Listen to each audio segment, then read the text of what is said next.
안녕하세요. 저는 올해로 35살이 되는 여자입니다. 결혼한 지는 올해로 4년 차가 되네요. 남편은 저보다 2살 연상이고요. 제가 어딜 가서 제 자신이 1등 신부감이라고 말하고 다닐 정도는 아닙니다. 그저 대한민국에 거주하는 다른 사람들과 여타 크게 다를 것 없는 평범한 30대의 여자이지요. 하지만 그렇다고 해서 제가 알아서 엎드려 기어 다녀야 할 정도로 결혼을 엄청 잘한 것도 아닙니다. 저희 신랑이 이름만 들으면 다 알만한 대기업에 다니고 연봉도 보너스가 잘 나오면 1억 정도로 버는 해도 있지만 제가 결혼 이야기가 오고 갈 때쯤에 망설였던 이유가 몇 가지 있습니다. 남편이 결혼을 준비할 당시에는 따로 모아놓은 저금이 없었고 남편은 회사에서 가깝게 살았기 때문에 결혼을 하게 된다면 남편 회사에서 정반대 방향에 있는 저희 회사 위치 특성상 제가 직장을 그만두어야 했기 때문이에요. 당시 남편은 33살 나이에 회사 연차수도 어느 정도 있었는데도 불구하고 따로 모아놓은 돈이랄 게 없었어요. 저는 그래도 그때까지 직장 생활하면서 모아놓은 돈이 6천 정도 되었거든요. 저는 당시 연봉이 2천 중반 정도로 얼마 되지 않는 연봉 알뜰살뜰하게 잘 모았다고 자부하지만 사실 31까지 시집 안 가고 돈 6천 모은 게 전부이고 그게 제가 알뜰하다는 증거는 되겠지만 자랑거리라고 하기엔 조금 무리가 있는 걸 너무나도 잘 알고 있었거든요. 회사도 솔직히 지금 다니는 회사가 익숙해서 그렇지 새 직장을 구한다면 비슷한 벌이로 남편 회사나 신혼집 근처에 구한다면 구할 수 있는 정도의 회사였습니다. 그래서 회사를 그만두는 건 겁이 나지 않았지만 남편이 그 나이 되도록 그 돈을 벌면서 모아놓은 돈이 하나도 없다는 게 이해가 가지를 않았어요. 그래서 남편에게 솔직하게 물었습니다. 어떻게 해서 모아놓은 돈이 하나도 없을 수가 있냐고요. 남편은 자기가 모아놓은 돈이 왜 없겠냐 하면서 자기 계좌 잔고를 보여주는데 솔직히 어이가 없었습니다. 남편 말처럼 남편이 저금이 아예 없는 건 아니었지만 모아놓은 게 돈이 700만 원이 전부였거든요. 그걸 누가 저금이라고 하냐고 그건 비상금으로 보는 게 맞지 않냐고 했더니 아무 말도 없이 가만히 있다가 결국 여지껏 돈 한 푼 모으지 못한 이유를 말해주더라고요. 원래는 집이 넉넉한 형편이었고 남편도 그동안 회사 생활하면서 모아둔 돈이 좀 있었다고 합니다. 시부모님은 서울 근교 신도시에 시세 괜찮은 아파트 한 채 가지고 계시고요. 그런데 몇 년 전에 아버님께서 빚 보증을 서게 되면서 담보로 잡혀있던 아파트가 넘어갈 상황이 되고 만 거예요. 급한 대로 그걸 여지껏 남편이 모은 돈으로 불을 껐다고 합니다. 그렇다고 빚이 완전히 없어진 상황이 아닌 가운데 남편이 회사 생활하면서 번 돈을 가지고 그 돈을 계속 갚아나갔다고 하네요. 그 와중에 엎친 데 덮친 격으로 아버님이 뇌졸중으로 쓰러지시는 바람에 남편이 집안의 기둥 역할을 하게 된 상황이었고요. 남편 동생은 현재 해외에서 공부를 하고 있는데 그 유학비까지 남편이 내주고 있다고 하는 겁니다. 그 말을 듣고는 솔직히 결혼해야겠다는 생각이 싹 달아났어요. 모르긴 몰라도 집안의 기둥은 뽑아오는 게 아니라고 들었거든요. 그런데도 제가 남편과 결혼을 하게 된 이유는 작년부터 아버님이 많이 회복되셨다고 했고 빚도 거의 다 갚게 된 상황에서 남편의 여동생 역시 유학이 마무리되고 해외에서 인턴 생활을 시작하게 되면서 더 이상 남편이 여동생의 학비나 생활비를 남편 돈으로 보내줄 이유가 없어졌다는 게 가장 컸습니다. 더 이상 기둥 역할을 하지 않아도 된 남편이고 그래서 남편도 그 생활을 청산하게 될 때쯤 해서 저한테 청혼을 한 거였고요. 시부모님을 처음 만난 자리에서도 남편에게 도움을 많이 받았다고 하시며 부모된 입장으로 면목이 없다고 하셨고 이젠 아버님께서 건강도 되찾으셨고 어머님이 일을 하기 시작했으니 더 이상 도움받을 일이 없을 거라 하셨습니다. 남편 여동생은 해외에 있어서 전화통화로밖에 이야기를 나누지 못했지만 정말 제 여동생 삼고 싶을 정도로 부침성 좋고 그동안 남편 덕분에 힘든 순간 다 이겨냈다면서 앞으로는 오빠한테 빚진 거 갚아나간다는 생각으로 살 거라고 해줬어요. 말씀드렸다시피 당장 모아놓은 돈은 없지만 남편 연봉 정도면 시작할 때야 돈이 없다 뿐이지 빠르면 10년이면 투자가치 좋은 곳에 아파트 하나 해놓고 노후 걱정 일찍 끝내고 잘 살 수 있겠다는 생각이 들었어요. 저도 당장 일자리를 새로 구하긴 해야겠지만 얼마 안 되는 제 월급이라도 보탠다면 행복하게 살 수 있지 않을까 하는 생각에 결혼을 결심하게 되었습니다. 집안의 기둥 역할 끝났다는 말에 가족들이 남편을 걱정해주는 모습에 저는 당연히 앞으로는 꽃길만 걷게 될 줄 알았는데 제가 너무 순진했던 건지 아니면 멍청했던 건지 결국 일이 이렇게 되고 말았네요. 신혼집을 구하는 데 있어서는 솔직히 제가 모은 돈만으로 남편 회사 근처로 전셋집을 구한다는 건 택도 없는 이야기였습니다. 집값이 워낙에 높은 곳이다 보니 아무리 전세라고 할지라도 전세보증금이 웬만한 동네 집 한 채값만큼 나오더라고요. 그러던 와중에 시부모님께서 제안을 해오셨어요. 어차피 집이 넘어가는 거 막아놓은 돈이 아들 돈이 아니겠냐고. 지금이야 당신들 명의로 되어 있지만 자기들 갈 때 되면 신우 손에 돌아가는 거 하나 없이 오롯이 남편이 물려받게 해주신답니다. 신우도 오빠한테 은혜 갚으며 산다고 했으니 당연히 반대를 하지 않을 거란 확신이 있었고 시부모님 말 맞다나 은행에 넘어갈 뻔한 거 남편이 모은 돈 다 털어서 막은 건데 전부 상속받는 건 당연하다는 생각이었어요.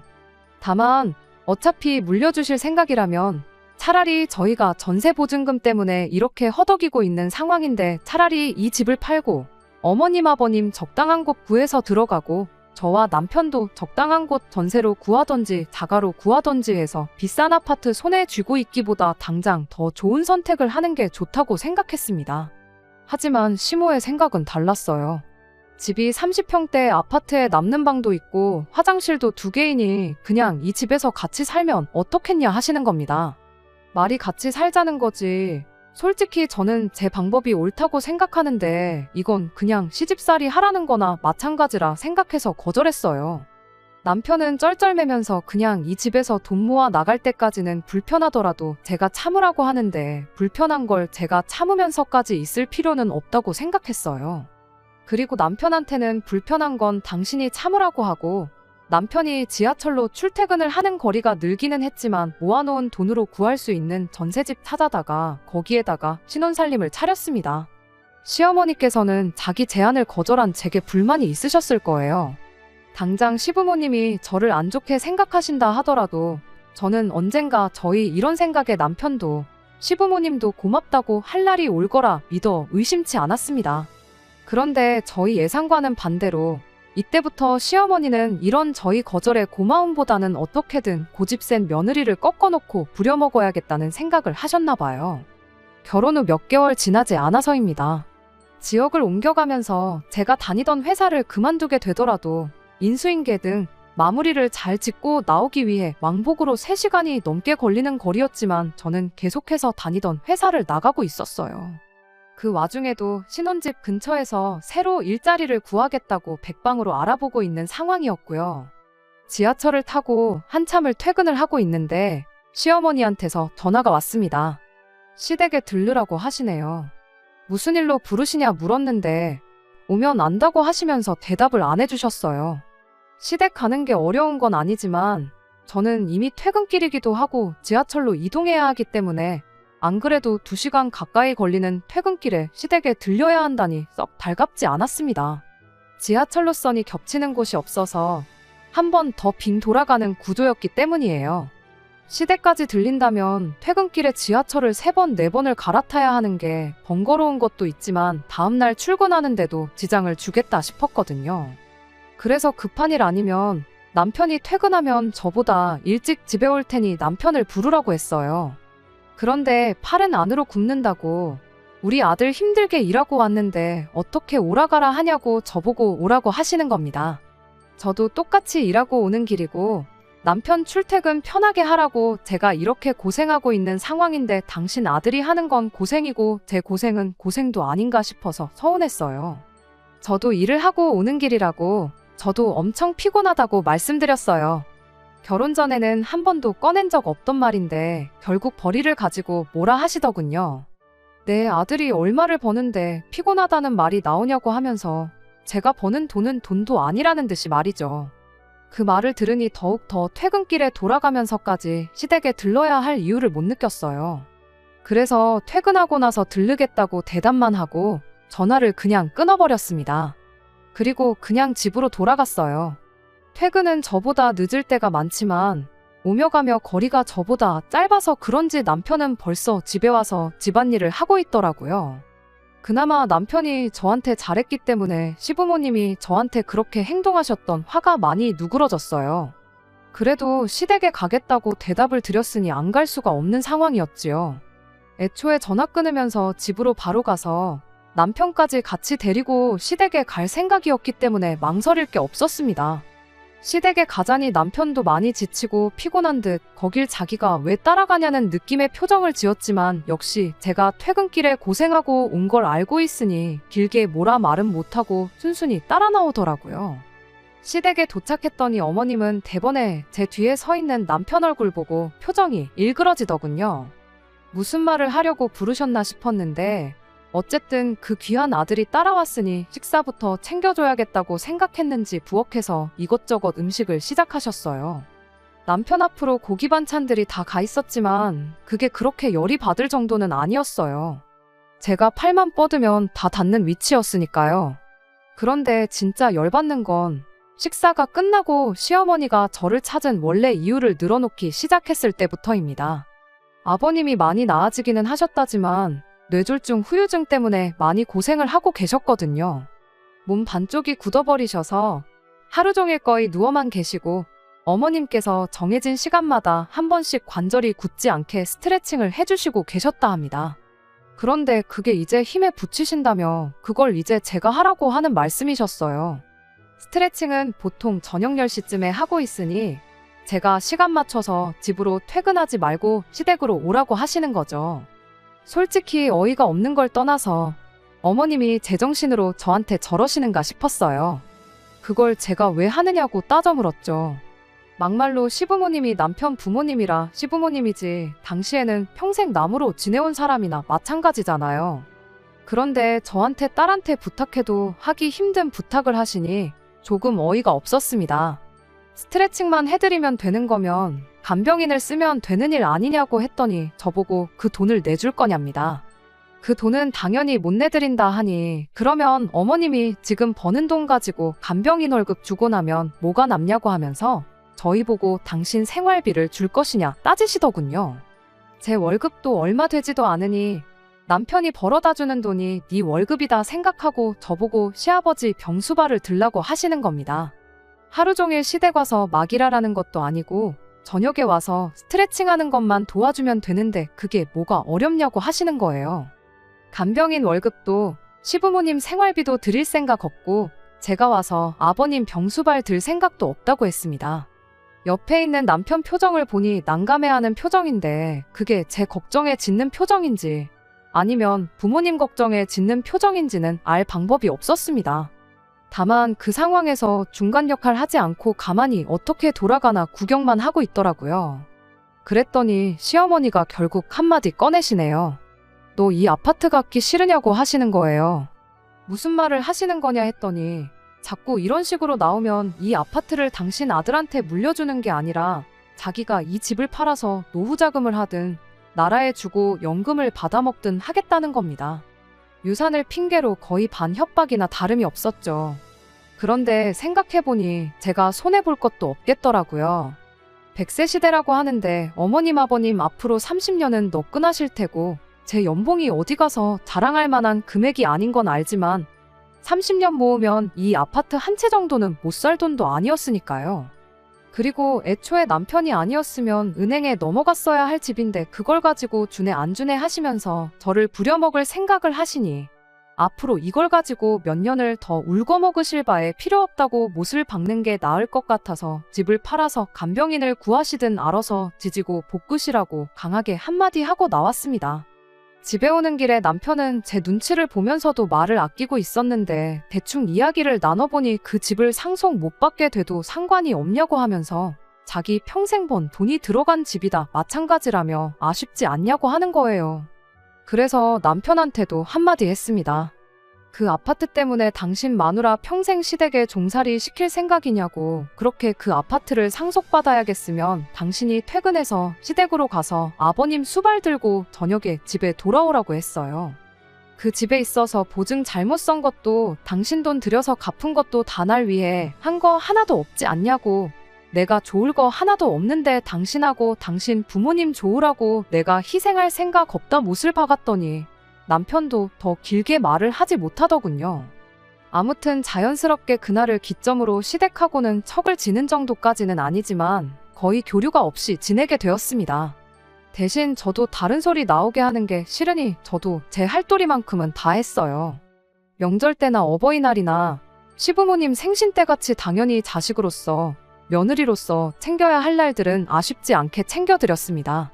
저도 새 직장 구해서 출퇴근 시간도 많이 줄어들었고 여전히 월급은 얼마 되지 않았지만 제 돈으로 악착같이 생활하고 남편 돈 알뜰하게 모아가면서 그렇게 4년이 지나니까 어느 정도 목돈이 모여서 새 집을 알아봐도 되겠다 싶을 정도로 돈이 많이 모인 상황이었어요. 전세 보증금 빼고 대출 좀 더 받으면 위치 좋은 신축 아파트도 노려볼만 한 상황이 되었지요. 그런데 그렇게 거리를 두고 지내던 시부모님한테서 연락이 오게 되었습니다. 2년 전에 신우가 인턴 생활도 마치고 한국으로 돌아와 있었거든요. 그런데 저희와 시부모님 사이가 틀어진 걸 알게 되고는 오빠한테 은혜 갚으며 살겠다는 말은 쏙 들어가고 연락도 없이 지내고 있어서 엄청 얄미웠어요. 그런데 그 신우가 시집을 가게 되었다는 겁니다. 남편 될 사람은 어떻게 신우가 물었는지는 모르겠지만 집안 괜찮고 현재 다니고 있는 직장도 괜찮은 사람이더라고요. 유학할 때 알고 지내다가 한국에 돌아와 다시 만나게 되고 결혼 이야기까지 오고 가게 된 모양입니다. 신우 결혼한다는 말은 알고 있기는 했는데 시부모님이 갑자기 그때쯤 해서 보자고 하시니 솔직히 좋은 생각이 들지는 않았습니다. 아니나 다를까 시부모님이 저희를 보자고 한 이유는 예상한 대로 돈 이야기였습니다. 아무래도 시댁이 남편 될 사람 집안에서 해오는 것만큼 맞춰서 해올 여력이 안 되니 저희가 경제적으로 신우를 좀 도와줬으면 하셨나 봐요. 신우가 결혼할 때 그냥 넘어가려던 생각도 아니었고 남편이 자기 여동생에 대해서 각별히 생각하기도 하니 저희도 누가 시키지 않아도 돈 500 정도는 해주자고 이미 이야기가 되어 있었는데 시어머니가 요구하시는 건 돈 500으로는 택도 없는 걸 말씀하셨어요. 아예 집을 한 채 해주자고 하시네요. 신우 남편 될 사람 집안이 워낙에 돈이 있다 보니 결혼할 때 시부모님이 집 정도는 해줘야지 자기들 노후를 보장받을 수 있지 않겠냐고요. 보아하니 저희가 시부모님 노후를 가지고 뭘 해줄 거라 생각되지는 않으셨는지 저희 보고 신우가 결혼하고 살 집을 해주라는 겁니다. 저희한테 그게 무슨 이득이 있냐고 하니 당신들 노후는 신우네가 해줄 것이니 저희 보고도 남는 장사라고 하시는 거예요. 그게 어떻게 남는 장사냐고 했더니 또 시부모님 만능 해결책이나 마찬가지인 집 이야기를 하시는 겁니다. 너희는 또 이만큼 돈을 모을 수 있지 않느냐고 하시면서 우리 살 날이 남으면 얼마나 남았냐고 당신들 노후에는 생활비는 신우한테 타서 살다가 지금 살고 계신 집을 남편에게 상속해주면 되지 않겠냐고 하시는 겁니다. 애초에 결혼 전부터 그 집은 남편에게 물려주시기로 말했던 것이었는데 이제 와서 또 그걸 조건 삼아 저희 돈을 뜯어가려 하시니 어이가 없었어요. 그리고 당장 어머님하고 사이 틀어졌다고 해서 한국 돌아오고도 저희한테 연락 한 번 없던 신우였는데 자기도 권리가 있는 부모님 유산을 순순히 포기를 하겠어요. 아마 진흙탕 싸움이 나도 충분히 날 것 같은 상황이었지요. 그래서 저는 아무리 생각해도 저희한테 좋은 게 하나도 없지 않느냐고 거절을 했어요. 평소 때는 이런 상황에서 말 한마디 안 하는 남편인데 남편이 한마디를 거들더라고요. 거기서 남편이 제 편을 들어주며 같이 싸웠다면 이혼까지는 생각 안 했을 겁니다. 그런데 남편은 시어머니 말이 틀린 게 없다면서 저보고 다시 생각해보면 안 되겠냐는 거예요. 당장만 봤을 때도 엄청 손해보는 장사이지만 저희가 시부모님 집을 상속받았을 때 신우가 가만히 있을 거라는 보장이 있냐고 따지니 남편이 그러면 지금부터라도 우리가 시부모님을 모시고 살면 되는 일 아니겠냐고 하는 겁니다. 생활비는 신우가 주고 시부모님 모시고 사는 걸 우리가 하고 있으면 되는 거라고 그렇게 되면 신우가 살 집을 우리가 해주는 거나 마찬가지고 신우도 생각이 있으면 그 돈을 탐내지 않을 거라고 하는 거예요. 4년 생고생 해가며 집 살 돈 만들어놨더니 그 돈으로 신우 집 사주고 시월드 시어머니와 거동 불편하신 시아버지를 모시고 살자고 하니 어이가 없었습니다. 기둥도 이런 기둥이 또 없고 효자도 이런 효자가 또 없었네요. 집안의 기둥 노릇 다 끝났다는 말 믿고 결혼했더니 알고 보니 당장 본인이 기둥 노릇을 그만둘 생각이 없는데 그럴싸한 상황만 만들어 놓고 나를 속였다는 생각이 들었어요.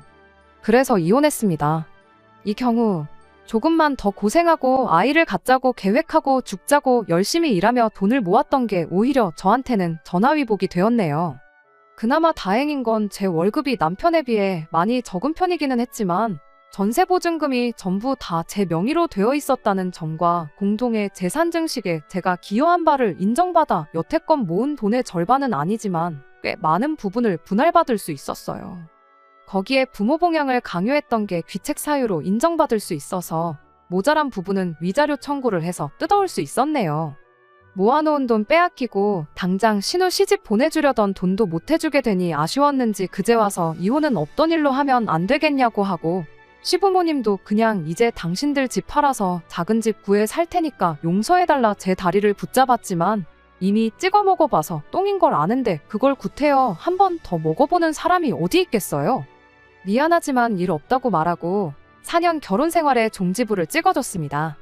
다른 건 몰라도 이제 그 집구석과 얽힐 일이 없으니 속 하나만큼은 후련하네요. 요즘 이혼한 거 흠으로 치는 사람이 어디 있냐고 하는데 그거야 남의 일이지 이혼한 제 입장에서는 사실 무거운 꼬리표이기는 합니다. 어디 가서 자랑할 만큼 떳떳한 일도 아니고요. 하지만 이제 와서 제가 어떻게 할 수 없는 일이기도 하니 지나간 일을 후회할 바에야 앞으로 제가 더 잘 되기 위한 방법을 찾는 게 저에게도 더 좋은 일이고 욕심부리다가 저같은 좋은 아내, 좋은 며느리 놓치게 된 그 집구석에 해줄 수 있는 최고의 복수가 아닐까 싶습니다. 두 번째 사연입니다. 신우가 사고를 쳐서 시집을 가게 생겼습니다. 웬일인지 시부모님이 부르셔서 남편하고 같이 시댁에 다녀왔는데 시부모 앞에 웬 젊은 총각이 무릎을 꿇고 빌고 있더라고요.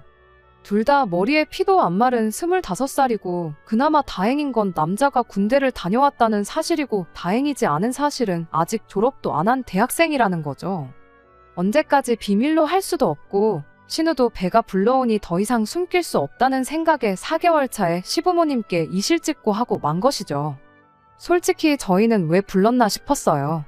발언권이 있는 것도 아니고 그냥 그 남자 겁주려고 병풍처럼 쓰려고 부르신 건지 모르겠지만 아무튼 시부모님은 아주 길길이 날뛰기 시작했어요.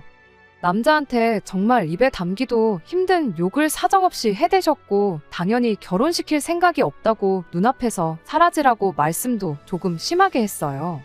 그렇게 그 남자를 돌려보내고 신우를 앞에 앉혀다가 너는 머리에 피도 안 마른 게 밖에서 대체 뭔 짓을 하고 다니는 거냐고 잔소리를 하기 시작했죠.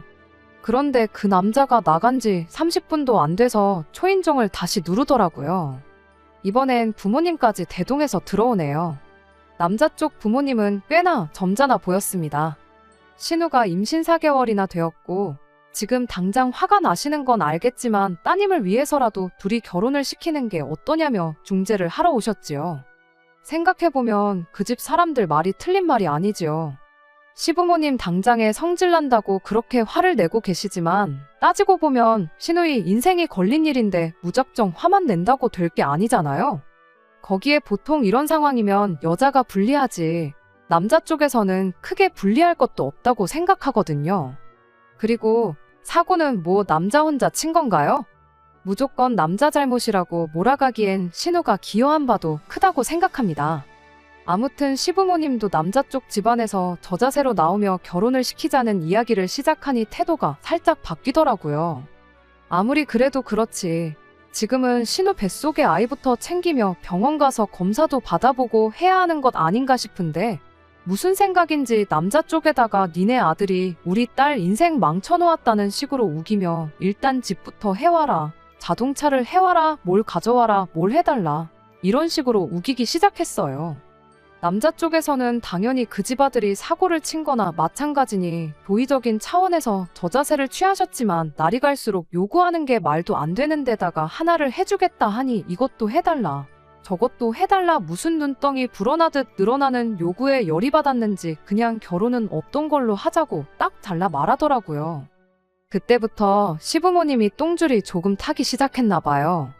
신우시켜서 남자친구한테 연락을 해보라고 하는 둥 어떻게든 마음 뚫릴 생각을 찾더군요. 그 와중에도 정신 못 차린 남자친구는 신우가 어떻게 해보라는 말에 책임감을 느낀 건지 아니면 정신 빠진 신우한테 콩깍지가 강하게 씌어서 결혼을 꼭 하고 싶은 건지 부모님을 설득을 했는가 봐요. 남자 쪽 식구들이 다시 한번 저희 시댁에 찾아왔거든요.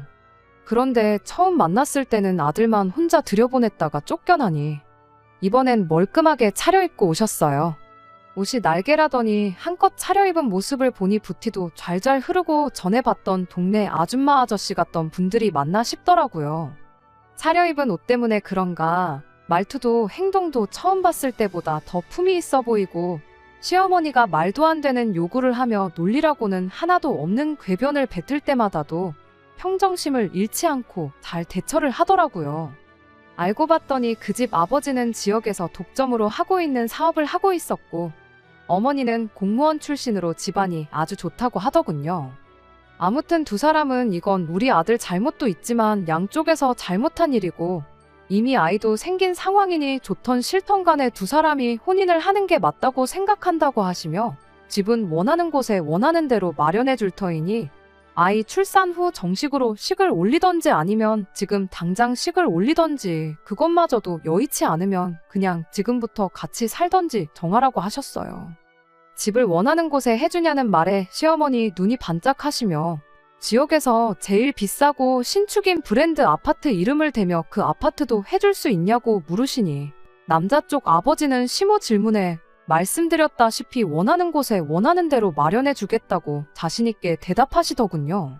시부모님 봉잡았다는 표정으로 싱글벙글해 계시며 당장이라도 결혼식을 올리자고 하실 것 같은 분위기로 말을 꺼내는데 그 집 아버지가 말을 딱 자르면서 한 가지 조건을 걸더라고요. 관습적인 건 부족함 없이 다 지원을 해주겠으니 당신들은 뭘 가져올 수 있느냐고 물으시며 우리 시댁에선 당장 뚝딱하고 나올 규모가 아닌 정도의 혼수와 예단 목록을 내밀더군요. 끝까지 예의를 갖춰며 저자세로 나오는 그분들을 우습게 보며 갑질 아닌 갑질을 하면서 한몫 뜯어낼 것처럼 행동을 하시니 아예 그분들께서 이참에 작정을 하고 제안을 들고 오신 거지요. 그분들이야 지역 유지에 노후 준비까지 다 되어 있는 빵빵한 집안이지만 저희 시댁은 사실 땡전 한 푼 없습니다. 가진 거라고는 더러운 성질 말고는 내세울 게 아무것도 없는 사람들이거든요. 그나마 신우가 얼굴이라도 예뻐서 어떻게 돈 많은 남자를 물었나 본데 그쪽에서 결혼을 위한 확실한 조건을 들고 나오니 시모도 엄두가 나질 않는지 주춤하시더라고요. 현실을 직시하니 정작 자기들은 몸뚱이 말고는 가진 게 하나도 없다는 걸 깨달으신 거죠. 시부모님이 그분들 제안에 어떻게 할 수 있다, 없다 같아부터 대답을 하지 못하고 있으니 상황이 역전이 되어버린 거죠. 그 집 사람들은 그렇다면 결정을 내리고 다시 이야기하도록 하자고 하고 유유히 자리를 뜨셨어요. 시모는 허탈한지 닥쳤던 개마냥 현관문 쪽만 바라보고 있더라고요. 하지만 이 모든 상황을 옆에서 지켜보는 제3자인 제가 볼 때는 다른 건 모르겠고 신우 뱃속의 아이만 불쌍하더라고요. 엄마와 할머니가 될 여자가 태어나지도 않은 자신을 가지고 계산기만 두들기고 있다는 걸 알면 얼마나 마음이 아플까 싶었습니다. 제가 시집 올 때도 많이 힘들었어요. 시댁 정말 가진 것 하나도 없으면서 요구하는 건 더럽게 많았어요. 당시에 아버지 사업이 잘 안 풀려 집안 형편이 어렵던 시절이라 저희 쪽에서 해갈 수 있는 게 거의 없었어요.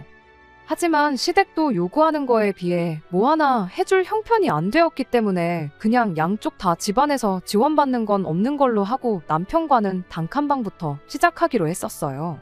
피차 저도 남편도 서로 해온 건 없는데 저는 결혼 생활하면서 시댁 간섭도 많이 받아야 했고 별 쓸데없는 일로 종노릇, 식모노릇도 해야만 했어요.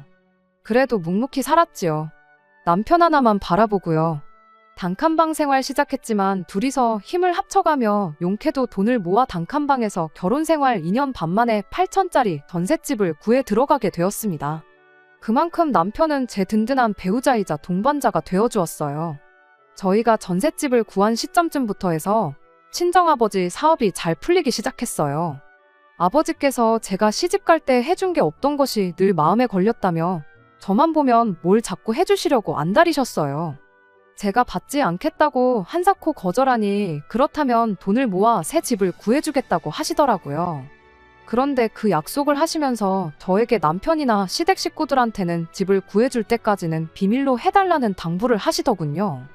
이유를 물었더니 저보고 알지 않느냐고 결혼하기 전에도 얼마나 돈을 가지고 그러셨는데 집 해준다는 사실을 알면 저한테 남는 게 아무것도 없을 거라며 제가 남편을 얼마나 신뢰하고 사랑하는지는 알고 있지만 비밀로 하라고 계속 저를 닥달하셨어요.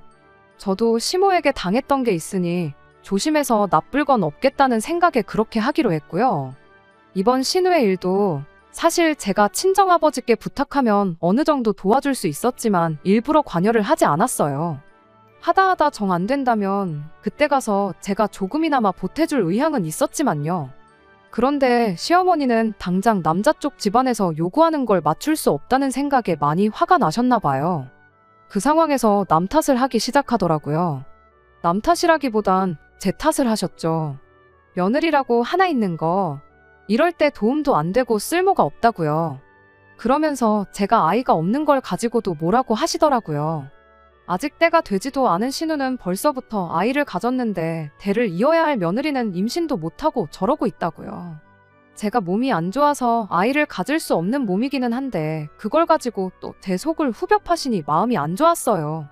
왜 시부모님이 돈 마련할 방법이 없어 생긴 스트레스를 저한테 푸는 건지 이해가 가지 않더라고요. 결혼 생활 8년을 넘게 참아왔는데 더 못 참을 게 있나 싶어서 참았어요. 그런데 참고 있으니 더 심한 말을 합니다. 저희 아버지 사업 잘 풀리신 건 모르고 있으니 거지 같은 집안에서 며느리를 데려와 우리 아들 고생만 시키고 대까지 끊어놓게 생겼다며 아주 속에서 천불이 난다고 하시더군요. 시어머니가 대놓고 저와 제 아버지를 욕보이고 있는데도 남편은 거기다 대고 저랑은 상의도 하지 않고 시어머니에게 우리 전세금 빼서 돈을 마련해 줄 테니 일단 신우부터 시집을 보내자고 하더군요. 전세금 빼고 나면 시부모님 집에 들어와서 살면 되니 일단 급한 불은 끌 수 있지 않겠냐고 하네요. 결혼 생활 8년 동안 어떻게 마련한 전셋집인데 남편은 우리가 함께한 고생은 생각하지도 않고 신우 시집 보내는 걸 위해 그 돈을 헌납하겠다 잘도 말을 하더라고요. 시어머니는 대번에 신우 시집 보낼 돈도 생기고 집안일 대신할 식모까지 꽁으로 생기니 대번에 무릎을 탁 치며 좋다구나 타령을 하시더군요. 여태까지 저를 위해준다고 생각했던 남편의 모습은 제가 만들어낸 허상이었나 봅니다. 제가 아주 콩깍지가 단단히 씌었었나 봐요. 후회가 한가득 몰려오면서 이제 더 이상 참아야 할 이유가 있는가 싶더라고요. 그래서 처음으로 시어머니한테 대들었어요. 그 집에서는 5억짜리 집을 해준다는데 어떻게 딸내미 시집 보낼 돈 5천을 만들지 못해서 이 사단을 만드냐고, 그리고 왜 그 돈을 내 집 전세금 뺀 돈으로 내려고 하냐고 소리를 질렀죠. 남편이 소리 지르고 있는 저를 말리면서도 저보고 멍청하다고 우리가 5천만 투자하면 5억짜리 집이 공짜로 생기는 거라고 생각을 좀 하라고 하더군요. 일단 신우가 시집을 가고 이혼을 해서 재산 분할을 하게 되면 2년 만에 5천만 원이 2억 5천이 되는 거라고 꼭 이렇게 숫자로 말해줘야 이해가 되냐고 혀를 차더라고요. 요즘 집값도 빠르게 오르고 있으니 운때만 맞으면 온 가족이 1억씩 나눠 가질 수 있다고, 세상에 우리가 언제 2년 만에 현금 2, 3억을 만들겠냐고 투자하는 셈 치고 협조를 하라고 하더라고요. 그나마 이 집안에서 유별나게 정상이라고 생각했던 남편도 사실 그 집 구석 사람들하고 똑같이 돈에 미친 사람이었던 거죠.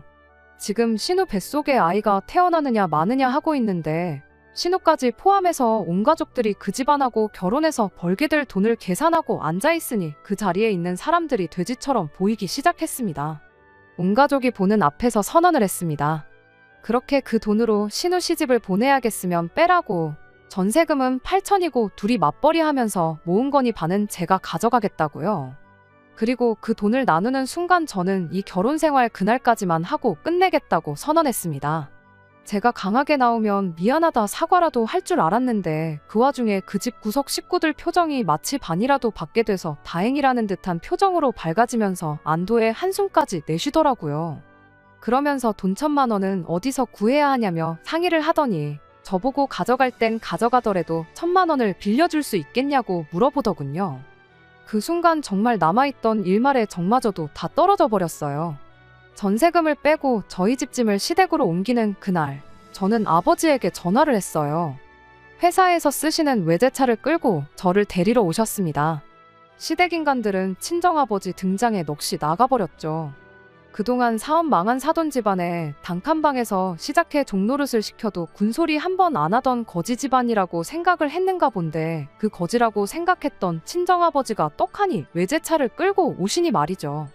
아버지는 저를 데려가면서 시댁을 향해 그 돈 없어도 당장 사는데 아무 지장은 없지만 거지 같은 집구석에 단돈 1원도 묶여있는 꼴은 보고 싶지 않으니 늦지 않게 계좌에 넣으라고 하시더군요. 그깟 5천만 원, 내 딸아이 사람 대접만 해줬어도 내주는 건 문제도 아닌데 결혼할 때부터 사람을 돈으로 생각하는 그 모습이 온 가족이 아주 다 똑같은 사람들이라고 손가락질을 하셨어요. 신우 결혼은 축하할 일이고 이제 내 딸은 내가 다시 데려갈 테니 2번 다시 엮이지 않으면 좋겠다고 말하고 저를 차에 태우고 출발하셨어요.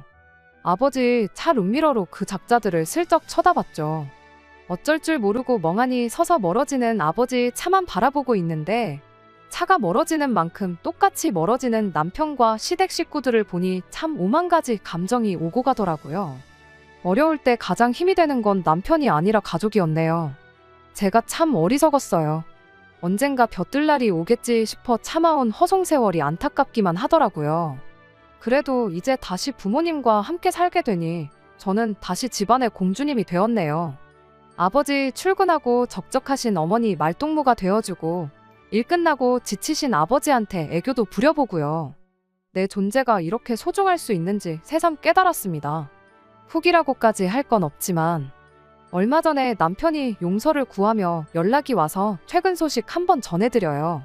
신우는 그렇게 조심성 없이 까불더니 결국 유산을 했다네요. 인과응보라고 해야 할까요? 오고 가던 결혼 이야기도 순식간에 사라지고 남자 쪽에서 병원비 내주는 선에서 마무리를 지어버렸다고 합니다. 신우가 파혼을 하고 자기도 많이 반성을 했으니 다시 합치자고 제안을 해오네요. 제가 원한다면 시댁과는 아예 인연을 끊고 살겠다고요. 저는 다 필요 없다고 대답했어요.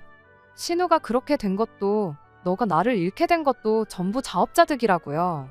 신우도 애초에 남자 쪽 제안을 받아들였으면 적어도 결혼을 해서 적당한 지원을 받으며 살고 있었겠죠.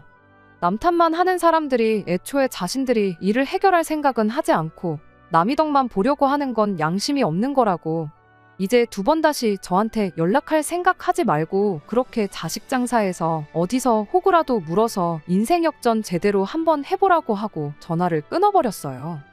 바닥부터 시작해 8년 동안 함께 고생해가며 많은 정이 들었던 남편이지만 저한테는 이제 그 어떤 후회도 남지 않네요. 이대로 제가 다시 다른 사람을 만나지 못한다고 할지라도 저는 저에게 새롭게 주어진 인생이막을 살아야겠어요. 끝까지 들어주셔서 감사합니다. 오늘의 사연은 여기까지입니다. 구독과 좋아요, 알람 설정 부탁드리고 더 좋은 사연으로 다시 찾아뵙겠습니다. 감사합니다.